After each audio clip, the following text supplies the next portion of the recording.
అన్నా చెల్లెళ్ల సంబంధం చాలా గొప్పదిరా. అందుకే పాత రోజుల్లో యుద్ధాలకు వెళ్లేవాళ్ళు తమ పిల్లల్ని తల్లిదండ్రుల దగ్గర వదిలి వెళ్లేవాళ్ళు కాదు. అన్నా తమ్ముల దగ్గర కూడా వదిలి వెళ్లేవాళ్ళు కాదు. బావమరిది ఇంట్లో వదిలి వెళ్లేవాళ్ళు.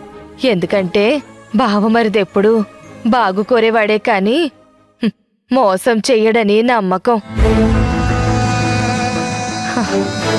అంత గొప్ప అన్నా చెల్లెళ్ల సంబంధం ఎప్పుడూ పాడవకూడదు.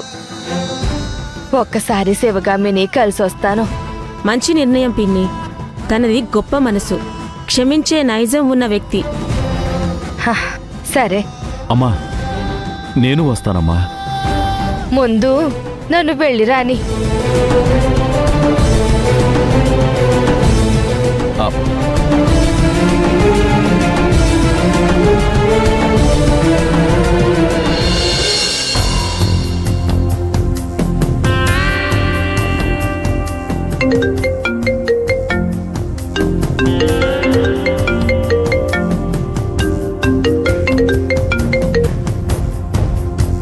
హలో రావణ్ బాస్, ఎక్కడున్నారు బాలరాజ్ కాకా? ఇక్కడే శివగామి ఇంట్లో.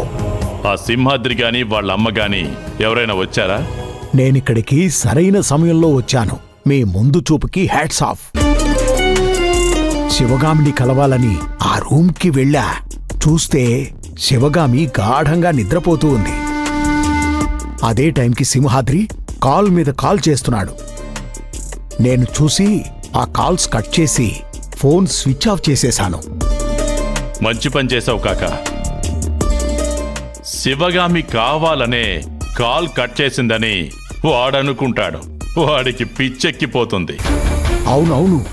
అలాగని మనం రిలాక్స్ అవ్వకూడదు. సింహాద్రి ఆవేశపరుడు, కానీ వాడి అమ్మ ఆలోచన పరురాలు. బంధాల మీద ప్రీతి ప్రేమ ఉన్న మనిషి. నా లెక్క ప్రకారం ఆమె ఖచ్చితంగా శివగామి ఇంటికి వచ్చి తీరుతుంది. సింహాద్రి తరపున తను వకాల్తా తీసుకుని వచ్చి శివగామిని ముఖాముఖి కలవడానికి ప్రయత్నిస్తుంది. నువ్వక్కడే ఉండు. శివగామి కోసం సింహాద్రి తరపున ఎవ్వరొచ్చినా ఇంట్లోకి పంపించొద్దు. ఎవరొచ్చినా నోటికొచ్చినట్లు తిట్టి ఇంట్లోంచి బయటికి పంపించు. అలాగే బాస్, అదే పని చేస్తాను. ఏమున్నా నాకు అప్డేట్ చేయి కాక. సరే బాస్.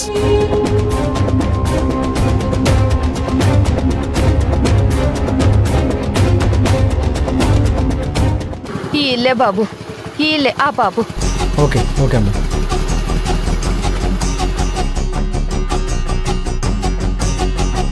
ఎంతైందయ్యా? 100 రూపీస్ అమ్మా. తీసుకో.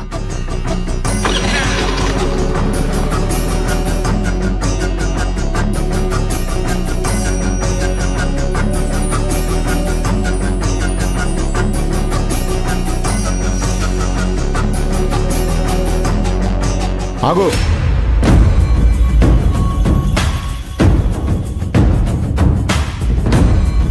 ఏమ్మా కుంతీదేవి, కర్ణుడి దగ్గరకు వెళ్ళి అర్జునుడి మీదికి అస్త్రం వెయ్యొద్దని చెప్పడానికి వెళ్ళినట్టుగా శివగామి దగ్గరకు వచ్చి నా కొడుకు మీద బ్రహ్మాస్త్రం వెయ్యొద్దని సయోధ్య కుదర్చడానికొచ్చావా? మా శివగామి గౌరవం పర్వతంలా ఉండేది. ఆ గౌరవాన్ని నేల కూల్చేశారు కదా. ఎంత అవమానం చేశారు. శివగామిని చూస్తుంటే అయ్యో పాపం అనిపిస్తోంది. పూర్తిగా అగ్నికి ఆహుతైన ఇంటిలాగా నేలమట్టం అయిపోయింది శివగామి పరిస్థితి. అయ్యా, అది కాదయ్యా. నీ కొడుకు శివగామికి చేసిన అవమానం చాలదన్నట్టు నువ్విక్కడికొచ్చావా? ఏం చేద్దామని? నేను గొడవ చేయడానికి రాలేదయ్యా. అక్కడ జరిగిన సంఘటనలకి నా కొడుక్కి ఎలాంటి సంబంధము లేదు. కొన్ని విషయాలు శివగామికి అర్థం కాలేదు. ఆ విషయాలు అర్థమయ్యేలా చెప్పాలనే వచ్చానయ్యా, అంతే. శివగామికి అన్నీ తెలుసు. నువ్వేమీ వివరించాల్సిన అవసరం లేదు.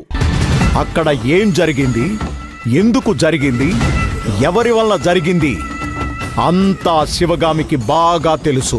మళ్ళీ నువ్వు కొత్త నాటకం మొదలు పెట్టడానికి రావద్దు. ఏమనుకుంటున్నాడు నీ కొడుకు? 4 కార్లు పెట్టుకుంటే శివగామికి సమానమా? నదిలో నీరుంటుంది, ఇంటి ముందు డ్రైనేజీలోనూ నీళ్లుంటాయి. అలా అని ఆ 2 ఒకటేనా? నీ కొడుకు శివగామి ఒకటేనా? ఏ ధైర్యంతో నీ కొడుకు శివగామికి కాంపిటేటర్గా వచ్చాడు? ఏ అంత ఎదిగిపోయాడా? ఇంటి మనుషులం మేం, మమ్మల్ని దూరం పెట్టి నిన్ను ఒక తల్లి స్థానంలో చూసుకుంది శివగామి. అందుకు మీరిచ్చే ప్రతిఫలం ఇదా? ఎంత పెద్ద పెద్ద కోటీశ్వరులు శివగామి ఆఫీస్ ముందు కూర్చొని అపాయింట్మెంట్ కోసం ఎదురు చూస్తారు. అలాంటి శివగామిని మీ ఆఫీస్కొస్తే అవమానించి పంపిస్తారా? అయ్యా లేదయ్యా. నేను కాని ఆ స్థానంలో ఉండుంటే 2 శవాలు లేచుండేవి. మీరు శివగామి కాలిగోటికి సరిపోతారా? అసలు శివగామికి అవమానం చేయడానికి మీకేం అర్హత ఉంది? కొడుకు అవమానించడం, తల్లి క్షమాపణలు అడగడానికి రావడం బావుంది, బావుంది. మీరు చేసే అవమానాలు చూస్తూ మేం ఊరికే కూర్చోవాలా?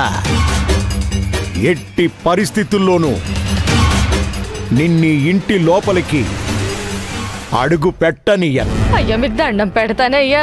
శివగామితో ఒక 2 నిమిషాలు మాట్లాడడానికి అవకాశం ఇయ్యండి అయ్యా, అది చాలు. అది తప్పితే ఈ ఇంటి నుంచి మాకేమీ వద్దయ్యా. శివగామి నా కొడుకు గురించి తప్పుగా అనుకుందయ్యా. ఆ విషయం గురించే శివగామికి వివరించాలయ్యా. నాకు దయచేసి అవకాశం ఇవ్వండి అయ్యా. శివగామికి ఉన్న మానసిక పరిస్థితిలో ఆమె మిమ్మల్ని చూసే పరిస్థితిలో లేదు. అవును, అసలు ఎవరు నువ్వు? నీ కొడుకొక రౌడీ, తాగుబోతు, జులాయ్, పోకిరి, ఇడియట్. ఎక్కడో ఉన్న మిమ్మల్ని తీసుకొచ్చి ఆ సింహాద్రికి అన్నా అని సరిసమానంగా తన పక్కన కూర్చోబెట్టుకుంది కదా, అదే శివగామి చేసిన పెద్ద తప్పు. ఇప్పుడు మీరేంటో చూపించారు, శివగామి తనేంటో చూపించకూడదా? ఇలాగే వెళ్తే సరే. ఇంటి లోపలికి రావాలని ప్రయత్నం చేస్తే బాగుండదు చెప్తున్నా. వెళ్ళిపా. నిలబడ్డావేంటమ్మా? పోమ్మా.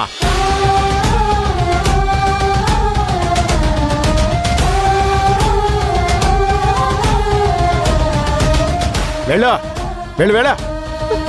అయ్యో దేవుడా.